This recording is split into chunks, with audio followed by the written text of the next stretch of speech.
नमस्कार। जैसे कि आपके और हमारे बीच में बात हुई है, डिसाइड हुआ है कि हम यूपीएससी की भ्रम और भ्रांतियों को लेकर एक सीरीज शुरू कर रहे हैं, क्योंकि जब हम नई नई तैयारी शुरू करते हैं, शुरुआत में होते हैं या फिर 1 से 2 साल बीत जाने के बाद भी हमारे दिमाग में बहुत सारे भ्रम रहते हैं। क्या करें, कैसे करें, क्या नहीं करें, बहुत सारे सवाल। तो उसी को लेकर कोशिश की गई है कि वो भ्रम और भ्रांतियां दूर की जाए। और साथ ही साथ आपसे पहले भी कहा था, फर्स्ट पार्ट में भी, फर्स्ट सीरीज में, कि अगर आपके माइंड में कोई सवाल है तो आप हमें कमेंट कर सकते हैं। हमारा पहला टॉपिक था कि हमने सिविल सर्विस का फैसला लिया क्यों है। आज जो हम टॉपिक पे बात करने वाले हैं कि डिफ्रेंशिएट करने वाले हैं हम कॉम्पिटिटिव एग्जाम्स को और जो हमने एकेडमिक यूनिवर्सिटी एग्जाम होते हैं उनके बीच में, कि क्या डिफरेंस है। ऐसा नहीं जो तरीका हमने वहाँ अपनाया वही हम कॉम्पिटिटिव एग्जाम्स में अपनाएं। अगर तरीका वही रहेगा तो शायद हम कॉम्पिटिटिव एग्जाम को क्रैक नहीं कर पाए।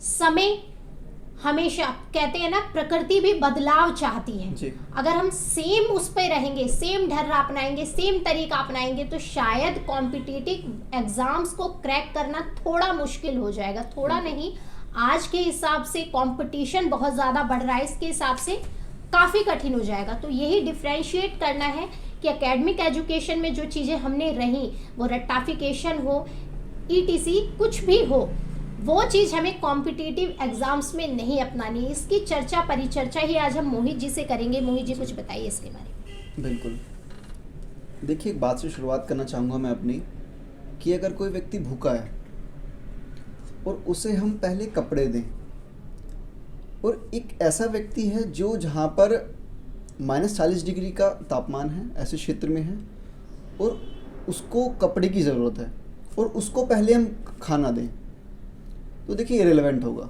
बिल्कुल, बात तो समझ आना चाहिए कि जो भूखा व्यक्ति है उसको पहले खाना चाहिए जी, और जो इसको कपड़े की ज़रूरत है उसको पहले कपड़े चाहिए, बाद में खाना चाहिए। बिल्कुल, ये तो है सर। तो देखिए, ऐसा ही कुछ है कि यूपीएससी की डिमांड क्या है और एकेडमिक एग्जामिनेशन की डिमांड क्या है। हमें सबसे पहले यही जानना पड़ेगा कि देखिए, हम विद्यार्थी जब होते हैं एकेडमिक के या फिर यूनिवर्सिटी में या फिर ग्रेजुएशन करने के दौरान, हमें ये सब नहीं बताया जाता है। हमें सिर्फ रट्टाफिकेशन वाली बात ही बताई जाती है कि आप रटिए और लिखिए आइए, बस कॉपी भरने पे आप विश्वास करते हैं। तो मोहित जी का कहना ये है कि जो हम रट्टाफिकेशन अपनी एकेडमिक एजुकेशन में यूज़ करते हैं, प्रयोग करते हैं, वो चीज़ कॉम्पिटिटिव एग्जाम्स में नहीं चलती है। जी बिल्कुल, सही कह रहे हैं आप। तो और कुछ सर इसके बारे में? जी देखिए, जैसे शुरुआत में क्या होता है कि हम जब सिविल सर्विस के रण में उतरते हैं तो हम वही पद्धति अपनाते हैं जो अब तक अपनाते हुए आए थे। बिल्कुल। तो फर्स्ट ऑफ ऑल अपने आप को हमें चेंज करना पड़ेगा। हमें वो नहीं बात करनी है बिल्कुल भी। हमें अपने आप को लचीलापन, फ्लेक्सिबिलिटी लानी पड़ेगी हमें अपने अंदर। हमें यूनिवर्सिटी के एग्ज़ाम की तरह सिविल सर्विस के एग्जामिनेशन को या फिर कॉम्पिटिटिव एग्जामिनेशन को नहीं समझना है। वो अलग होता है और ये अलग होता है। जैसा कि आप सब जानते हैं कि यूनिवर्सिटी के एग्ज़ाम या फिर एकेडमिक एग्ज़ाम फेलियर पास के कंसेप्ट पे चलता है। बिल्कुल।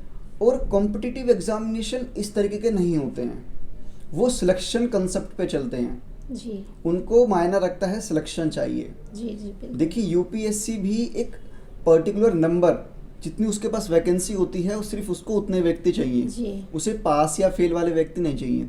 तो सबसे पहले हमें अपने आप में चेंज करना पड़ेगा। हमें उसके एग्जामिनेशन को समझना पड़ेगा कि है वास्तव में क्या, वास्तव में डिमांड क्या कर रहा है यूपीएससी, इस बात की हमें समझना पड़ेगा। मतलब कि इन शॉर्ट अगर हम बात करें, अपने आप को लचीलापन बनाना पड़ेगा यूपीएससी के लिए।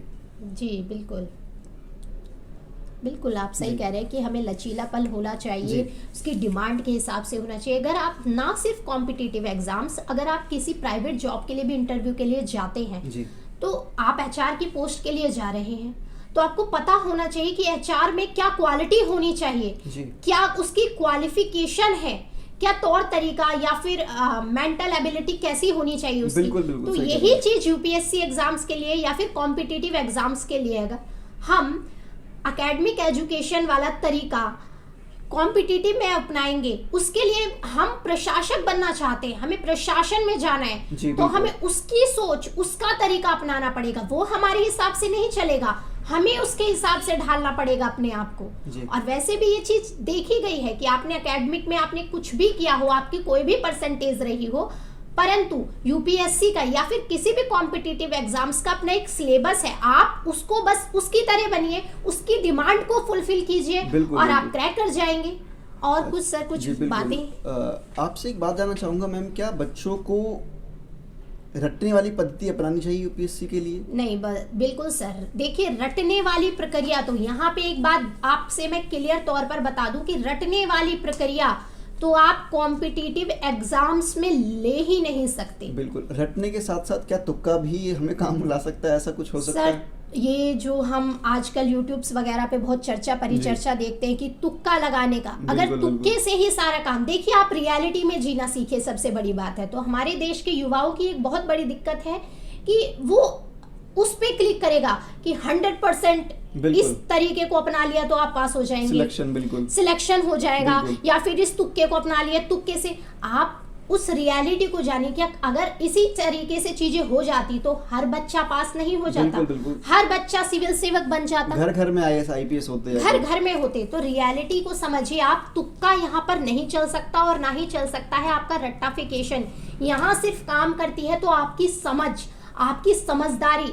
आपको प्रशासन में जाना है, आपको प्रॉब्लम सॉल्वर होना चाहिए। अगर कोई भी दिक्कत है, आप सपोज दैट मैं आपको एक एग्जांपल देती हूँ कि सर जैसे हमारे घर में कोई भी प्रॉब्लम हो जाती है या फिर एरिया में कोई प्रॉब्लम हो जाती है या लाइट चली गई, घर में सब बच्चे या फिर बड़े लाइट चली गई, लाइट चली गई, लाइट चली गई, इस तरीके का शोर मचा देंगे। उनमें से कोई एक अच्छा इंसान होगा जो थोड़ा माइंड सेट अच्छा होगा जिसका, तो वो आके ये चेक करेगा कि पहले तो लाइट सभी की गई है या सिर्फ हमारी गई है। दूसरी बात, वो जाके जहाँ पे फ्यूज वगैरह लगे होते हैं कि कहीं फ्यूज तो नहीं उड़ गया। तो एक तरीका होता है नॉर्मल, शोर मचाने से किसी चीज का हल नहीं होगा। तो वही प्रॉब्लम सॉल्वर हमें बनना होता है, हमें औरों से अलग दिखना होता है। मतलब कि आप कह रहे हैं कि तुक्का और रटने वाली पद्धति यहाँ पे नहीं चलती है। मतलब कि अगर मैम का कहने का मतलब यही है कि हम बिना सोचे समझे अगर इस रण में आ जाएंगे तो हमारे साथ वही काम होगा कि आजकल क्या होता है ना कि वन साइडेड लव होता है, और किसी कन्या के साथ या फिर फीमेल के साथ या फीमेल के साथ बिना फ्रेंडशिप के ही ब्रेकअप करना पड़ता है। थोड़ा हास्यप्रद लग रहा है बात, लेकिन ऐसा ही होता है। हम यूपीएससी के साथ हम जुड़े भी नहीं और हमको वापस आना पड़ेगा क्योंकि हम इसको पद्धति को नहीं समझ पाएंगे। बिल्कुल सर, हम हार तभी मानते हैं जब एक तो पहला जैसा हमारा टॉपिक रहा कि हम बिना सोचे समझे फैसला ले लेते हैं। रिश्तेदार ने कह दिया तो पहली गलती तो हमारी यही होती है। और अगर हमें रियलिटी में इसको क्रैक करना है तो हमें उसकी चीजें समझनी होगी जो मांग यूपीएससी करता है।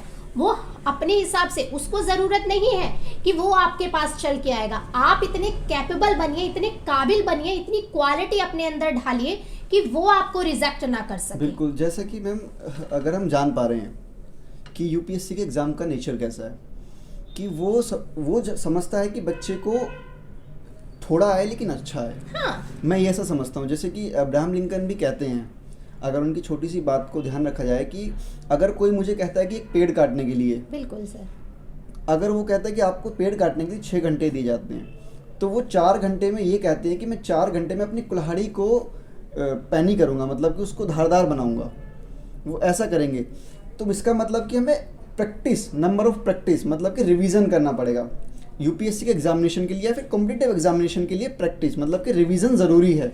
ऐसा कहने का मतलब होगा यहाँ पे। तो सर का तात्पर्य यहाँ पे ये है कि यूपीएससी आपसे ऐसी कोई डिमांड नहीं करता कि आप ज्ञाता बनिए, आप पीएचडी होल्डर बनिए। वो सिर्फ इतना चाहता है आप सब कुछ मत जानिए, पर सब कुछ के बारे में कुछ ना कुछ आपको पता होना चाहिए। यानी कि अगर शॉर्ट में बोला जाए तो आपको अवेयरनेस होनी चाहिए। आपको प्रशासन में जाना है, लोगों से बात करनी है, तो आपको अवेयर होना चाहिए अपनी आसपास की दुनिया से, उनकी प्रॉब्लम से, और साथ ही साथ आपका जो माइंड होना चाहिए वो सॉल्यूशन ओरिएंट होना चाहिए। जी, जैसे कि मैम अगर एक बात देखी जाए, जो सिविल सर्विस के जो कंपटीशन एग्जामिनेशन या फिर सिविल सर्विस एग्जामिनेशन है, अगर इनके नेचर को जाना जाए तो शायद कुछ ऐसा नहीं है कि एक दूसरे को पीछे छोड़ना फिर आगे जाना। बिल्कुल ऐसा बिल्कुल हो सकता है। ये बात देखिए सर ने बिल्कुल सही कही है, बिल्कुल अपने आप में 100% सत्य है कि पहला जो हम एकेडमिक एजुकेशन में यूज करते हैं वो होता है फेल पास का सिस्टम। यहाँ पे फेल पास ऐसा कुछ नहीं है, आप 40, 45, 50% में आप टॉप कर जाते हैं।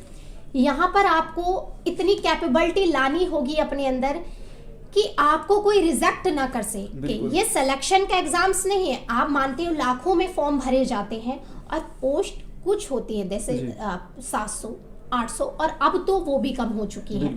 तो अगर आप एक चीज इसको डिफरेंशिएट जरूर कीजिए कि ये सिलेक्शन का एग्जाम नहीं है, ये रिजेक्शन का एग्जाम है। रिजेक्शन का है बिल्कुल, क्योंकि हमें आपको नंबर अपने अंदर इतनी क्वालिटी ढालनी होगी कि कोई आपको रिजेक्ट ना कर सके। बिल्कुल बिल्कुल। वैसे तो मतलब बच्चे भ्रमित ना हो कि सिलेक्शन का नहीं है ये एग्जामिनेशन।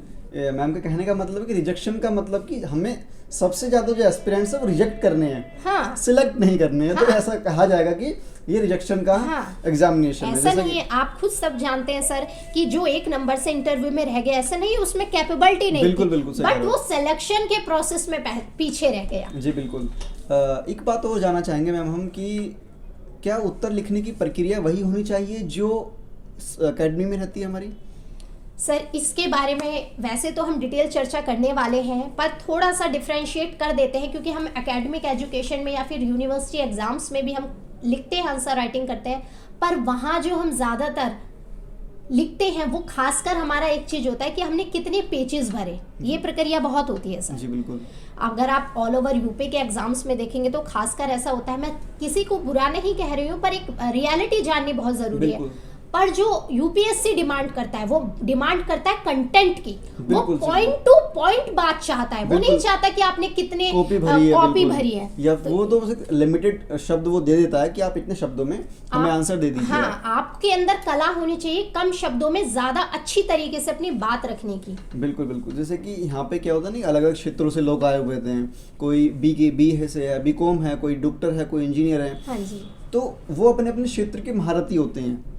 और अगर हम बात करें जैसे कि हम एकेडमिक एग्जामिनेशन देते हैं या फिर बीए के, बीकॉम के या फिर इंजीनियरिंग के, डॉक्टर के एग्जाम देते हैं, तो सब एक ही फील्ड के लोग बैठे हुए हैं। लेकिन सिविल सर्विस एग्जामिनेशन में सारे फील्ड के लोग आके बैठते हैं। बिल्कुल। तो उनके सबका लिखने का तरीका, हमें उन सबसे आगे बनना होता है। देखिए अगर अभी हमने कुछ देर पहले बात की थी कि ये पछाड़ने का, एक दूसरे को पीछे छोड़ने का एग्जामिनेशन होता है। देखिए थोड़ा सा क्रिटिकल वर्ड है कि पछाड़ने का, लेकिन वास्तव में ऐसा ही होता है कि हमें एक दूसरे को एक एक नंबर से आगे बढ़ना है हमें।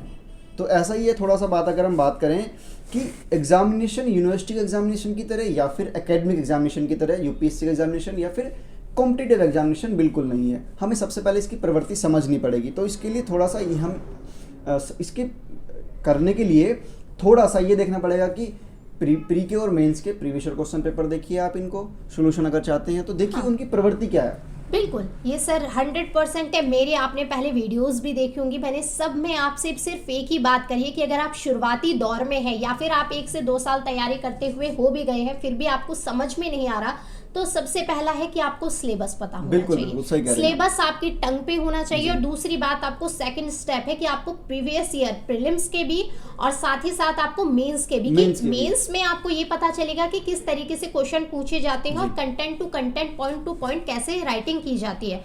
प्रीलिम्स में आपको ये पता चलेगा कि आपने कोई भी चैप्टर पढ़ तो लिया, जैसे आपने फंडामेंटल राइट्स पढ़ लिए, बट उससे क्वेश्चन कैसे पूछे जाते हैं, किस तरीके से, वो तरीका आपको बैक ईयर के पेपर में ही पता चलेगा। जी। जैसा कि हम मेंस के क्वेश्चन पेपर देखेंगे तो कुछ ना कुछ लगेगा तो इस तरीके का ही कि वो यूनिवर्सिटी के एग्जाम की तरह या फिर एकेडमिक एग्जामिनेशन की तरह, लेकिन उनकी जो डिमांड होती है वो कुछ और होती है, वो तो देखिए समझना पड़ेगा हमें। हाँ, अब आपको हम एक चीज और यहाँ पे बहुत जरूरी सूचना मैं आपको ये दे दूं कि जो आप बैक ईयर के पेपर लेके आते हैं, प्रीलिम्स में तो सेम आंसर होता है, कोई दिक्कत नहीं होती, बट मेंस के एग्जाम्स के मेंस के, सॉरी माफ कीजिएगा, मेंस का जो हम लेके आते हैं बैक ईयर के पेपर, अगर हम अनसॉल्व लेके आए हैं तो कोई दिक्कत नहीं है, पर अगर हम सॉल्व लेके आए हैं तो जो उसमें नीचे लिखा होता है वो उन्होंने अपने हिसाब से लिखा होता है, अपने हिसाब से लिखा होता है। बिल्कुल, ये यूपीएससी के हिसाब से नहीं है, बस वो तो आपको सॉल्व उसका थोड़ा बहुत क्लू दे रहे हैं कि इसमें इस तरीके की चीजें होनी चाहिए, बिल्कुल इस तरीके से होना चाहिए। हाँ, पर वो एग्जैक्ट यूपीएससी मांग कर रहा है ये नहीं है। इस चीज के डिफरेंस को समझिए। अगर आप चाहते हैं बैक ईयर के पेपर लेना तो बिल्कुल बैक ईयर के पेपर लीजिए आप, प्रीलिम्स में फिर मैं आपसे कहती हूँ कोई दिक्कत नहीं है। प्रीलिम्स में तो आपको पता है OMR होता है। बिल्कुल, एक उसमें तो एक दे दिया गया कि एक आंसर है इसका। हाँ, बट लेकिन मेंस में जैसा कि आप कह रहे हैं अलग अलग होता है, सबका टॉपर का अलग है और जो फेल हुआ है 1 नंबर से भी उसका भी अलग होगा। उसका भी अलग है। तो ये चीज मत कीजिए। वो जो हम किसी भी पब्लिकेशन का लेके आ रहे हैं वो उन्होंने अपने हिसाब से वहाँ पे चीजें सेट की हैं कि इस हिसाब से थोड़ा बहुत कि हाँ ये चीजें इसमें होनी चाहिए, बट वो परफेक्ट है ये नहीं है। आप उसमें देख सकते हैं सिर्फ जो क्वेश्चन पूछा गए थे वो उस पे ध्यान दीजिए और उसको अपने हिसाब से लिखने की कोशिश कीजिए, बेहतर से बेहतर 1-2 क्वेश्चन आप रोज लिखिए।